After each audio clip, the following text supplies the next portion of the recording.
Frightening moments for several firefighters as they battle a blaze in Schenectady. A boater's nightmare in tonight's Capital Region Retro, and an astronomist's dream as the search for life on Mars enters its second full day.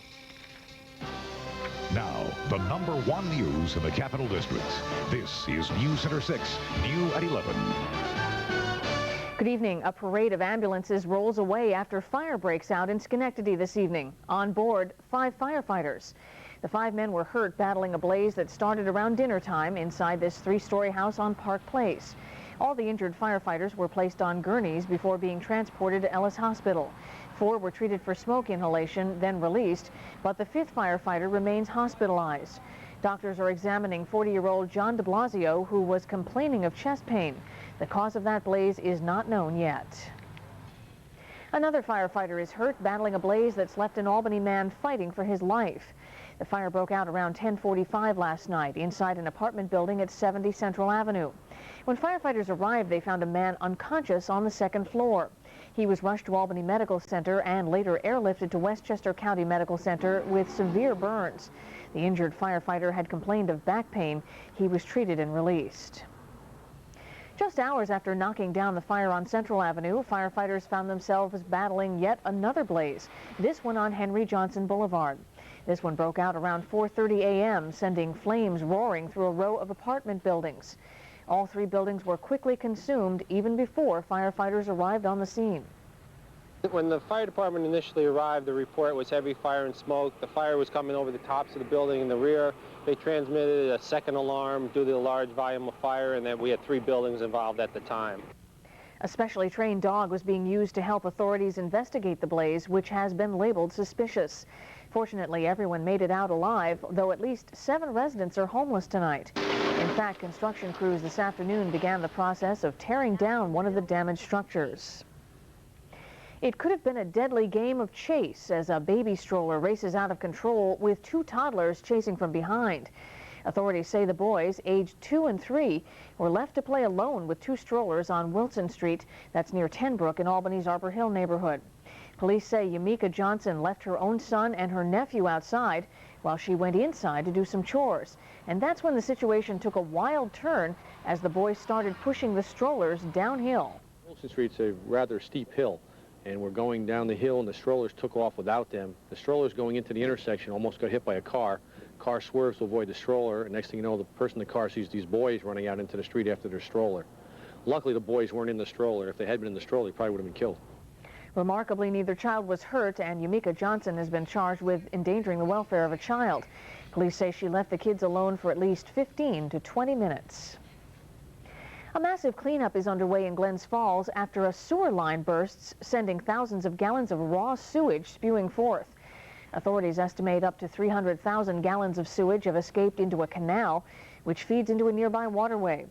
The sewage has also leaked into a parking lot at Finch Prine, the papermaking company. But the mayor of Glens Falls tells News Center 6 the sewage does not pose a threat to the public's drinking water. Authorities speculate the problem may have started on Thursday when powerful storms ruptured a main sewer line.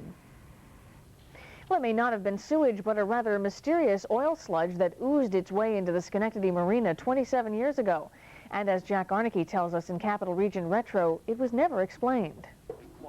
All quiet at the Schenectady Marina during July of 1970 because of oily sludge, and the source of the sludge was a mystery. 27 years ago, the marina was a ghost town because officials felt someone was dumping oil in the river, and city engineer John Nagel said they were leaving themselves open to a big fine. $2,500 fine for an individual and a $10,000 fine for a corporation. It's my understanding of these are the federal laws, so that the penalties are quite severe. And the problems with that tape, and we're going to lose that audio there. We'll move on. Fast forwarding to the state capitol, where the state budget is now 97 days late and counting. What was expected to be a long night of talks between the governor and legislative leaders turned into a rather short get-together this evening. The bottom line, no deal, no budget, and a dubious record staring lawmakers smack in the face.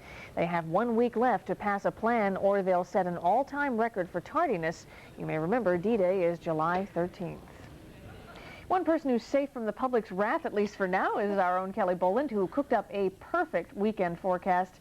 It doesn't look like we're going to stretch that out into 3 days, though. No, it was a gorgeous weekend, though, you have to admit. Yeah. But we do need the rain. It looks like we will get some rain just in time for the work week. So we're looking at a chance of some showers on and off throughout the day tomorrow. Not a lot of moisture associated with this cold front, which is approaching us from the west. 63 degrees at 8 a.m. with some breaks of sunshine throughout the day. You'll see more clouds during the afternoon with a chance of some scattered showers, maybe even a thunderstorm as the cold front moves through, with high temperatures right around 80 degrees. Now, it looks like Tuesday is going to be a gorgeous day. More showers and storms scheduled for Wednesday into Thursday, and hopefully we'll get some good soaking rain, because that's what our lawns need right now. Yeah, we've had a little rain, but everybody keeps saying lawns are brown, flowers needed. That's right. We're way below normal for this time of year. All right. Thanks, Kelly. Okay. Well, it was also the perfect night for a giant party under the stars, and that's exactly what took place tonight at SPAC.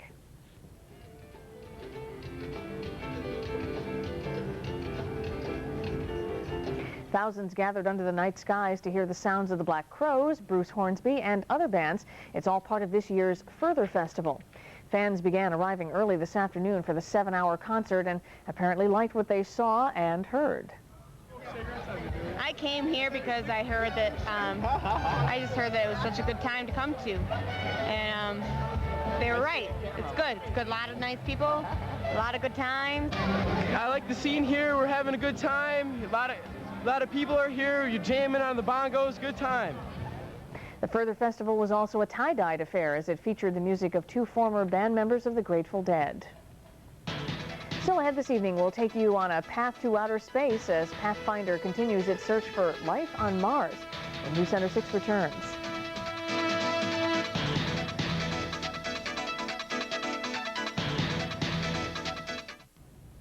It's back to work for Rover. After a night of rest, Pathfinder's right-hand man is prowling the surface of the red planet for any sign of Martian life.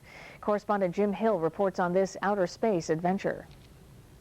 Photos from Pathfinder clearly show the historic moment as Sojourner, the little rover, crept onto the Martian soil, much like the epic day when humans stepped onto the moon decades ago. She is the robotic equivalent of Neil Armstrong for Mars. The rover has already sniffed the ground with its alpha proton X-ray spectrometer, and the Pathfinder team has identified the next target, a nearby rock nicknamed Barnacle Bill. It's called that because in the close-up view, it looks like it's covered with little lumpy barnacle-like features. Now, these certainly are not indicative of life, but they have that appearance. The Pathfinder's 2 eye-like cameras have sent back a panoramic view, 360 degrees around the landing site. Scientists have identified a wide variety of rocks, some jagged, perhaps tossed by a violent event. Others are rounded, indicating they may have been pummeled by huge floods over long distances. We have basically the perfect site, we have the perfect spacecraft, we have the perfect instruments, and we have the perfect rover, and now we're just more excited than you could possibly believe to go out there and start to investigate what's there. The Pathfinder team has dubbed nearby mountains the Twin Peaks, with a white area they call the Ski Run, although its composition is a mystery. But being able to reach some 119 million miles into space is being felt emotionally as well. The joy that fills my heart has overflowed my body and risen to the heavens and has reached to Mars. Jim Hill, CNN, at the Jet Propulsion Laboratory in Pasadena, California. Rover and Barnacle Bill sounds like a kid's show. I wish I was there. Yeah. It's fascinating. It is, really. We're going to be getting more and more stuff, I'm sure, from that. It's going to be really exciting to see. Great. Well, we're looking at some great weather for the, well, we'll see some rain anyway. Yeah. We do need some rain. We had a great weekend is what I'm trying to say. I'll have the complete forecast up next.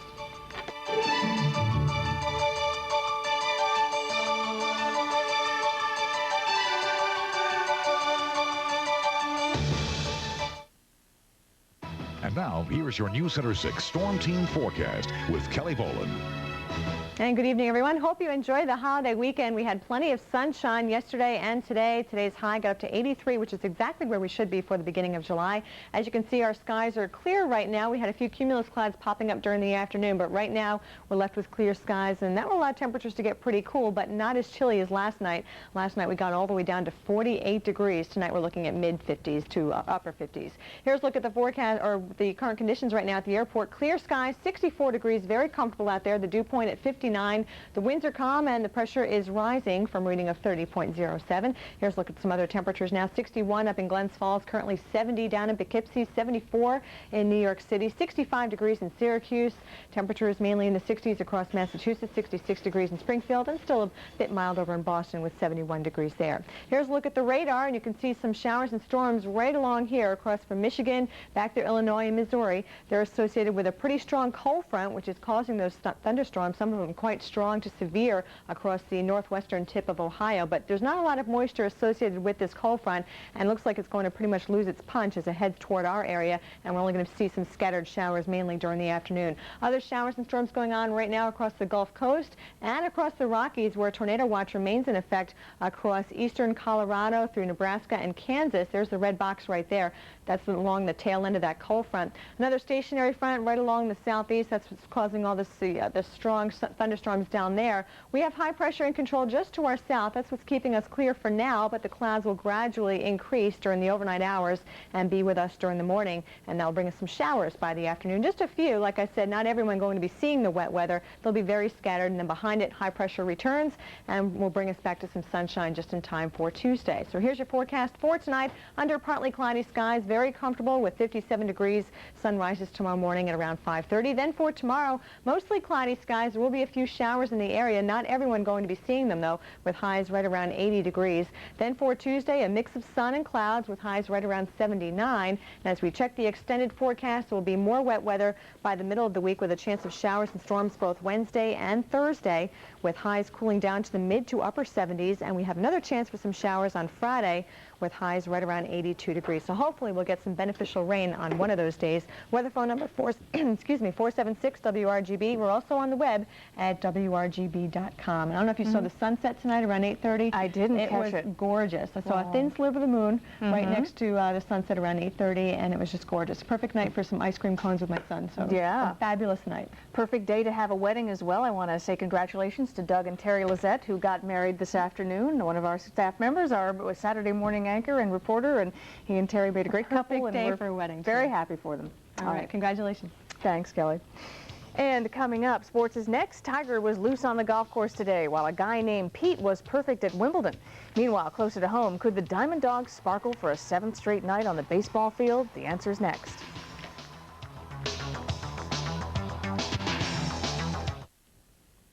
Welcome back to sports, everyone. After 12 years as a big league catcher, Diamond Dogs manager John Walkenfuss knows that sometimes teams just get on a run where they do really everything right. That's the case with his Dogs, who went looking for a 7th straight win tonight at Heritage Park.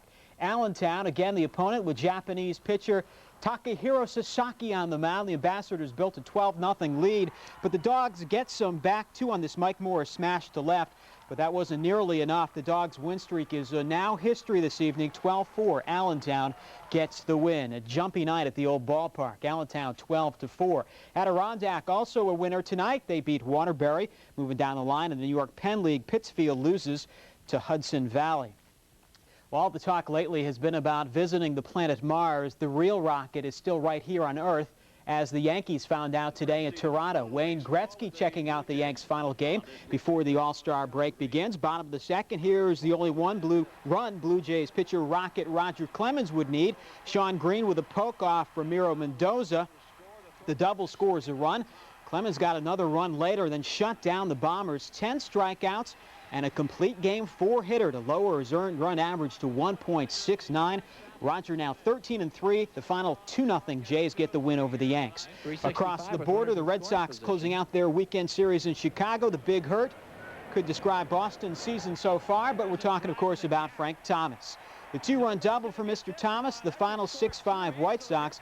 Boston's Tim Wakefield got the loss. He's now 3-9. The Red Sox have now lost 3 straight and are 10 games below 500.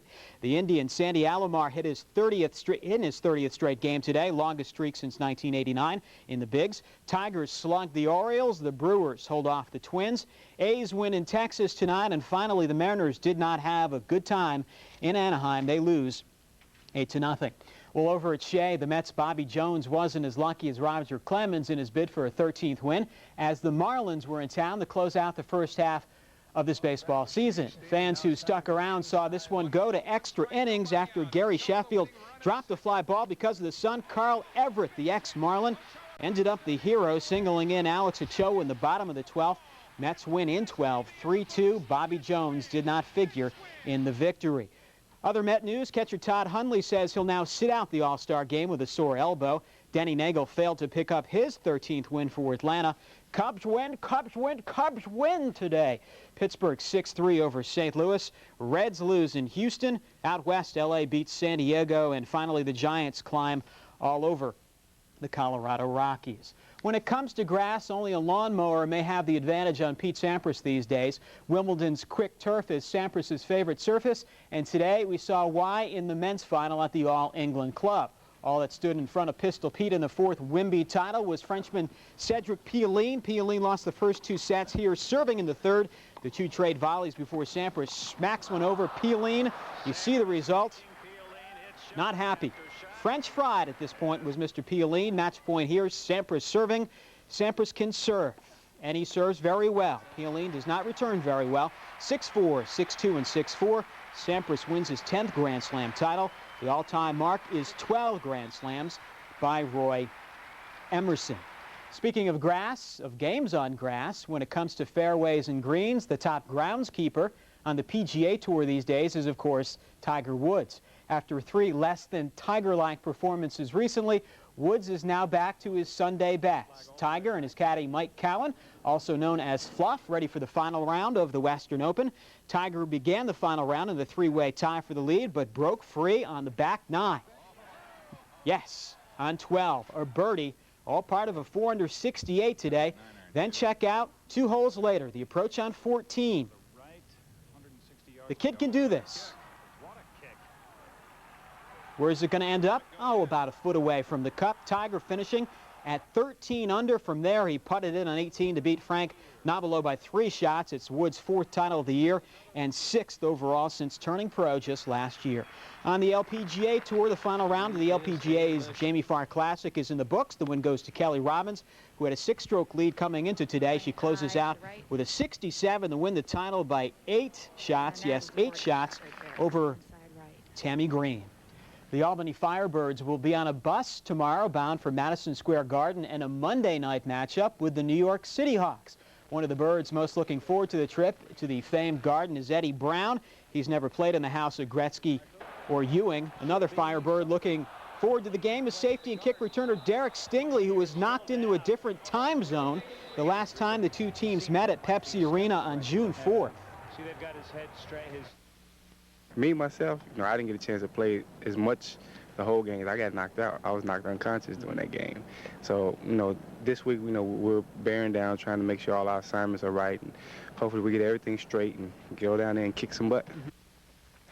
Kick some butt indeed. On the track, the Busch Grand National stop this weekend. Beertown, Milwaukee, for the Milwaukee 250. Not a very exciting race. In fact, that's the finish right there. It ended under caution with Randy LaJoie taking the checkered flag in the Milwaukee 250. And finally, in basketball news tonight, former UConn center Travis Knight has made it official. He will sign a 7-year, $22 million free agent contract with the Boston Celtics this week. Knight played with the LA Lakers last season. The amazing story about Travis Knight is he didn't even make the Chicago Bulls. He was drafted by the Bulls last year in the 1st round, was cut in favor of a 42-year-old Robert Parrish, signs with the Lakers, averages, about 4 points a game with the Lakers, and now he's making $22 million with the Celtics. God bless America. Yeah. Where do we get a deal like that? That is my contract. Oh, I should have known. You didn't know. Oh, I should have known. Sorry. Thanks, Tim. Still ahead this evening, another day of R&R for the President and First Lady as we head to the island of Majorca when News Center 6 returns. Another day of R&R for President and Mrs. Clinton as they took to the waters off Spain today. The first couple sailed around Majorca as the invited guests of Spanish King Juan Carlos and Queen Sofia. The Clintons... CB's has had a problem. Bad end to that video there. Let's come back to us. Just a reminder, if you see news happening, give us a call. Our number is 346-TIPS. In numbers, that's 346-8477. On a cell phone, press *6, and that's a free call. Don't forget also you can join us online at www.wrgb.com. That service is courtesy of Global 2000. We're almost done for the evening, but Kelly has a quick look at the forecast. Yes, really. Happy Monday, everyone. Just under the wire. Hope you enjoyed the weekend. We've got more clouds in store for tomorrow with a few showers here and there. Here's a look at the graphic for tomorrow. 63 degrees at 8 a.m. We will see a few breaks of sun here and there, but not too many. I think the clouds will take over by the afternoon. 76 at noon, and we'll see 80 degrees to end the day, and that's going to be our high temperature. So there'll be some scattered showers. Bring along the umbrella to work with you, and hopefully we'll get some much-needed rain. All right. Well, that's it for us. Empty Nest is up next, and First News this morning will get underway at 5:30. We'll leave you now with more of the sights and sounds of tonight's Further Festival from SPAC. Have a great night.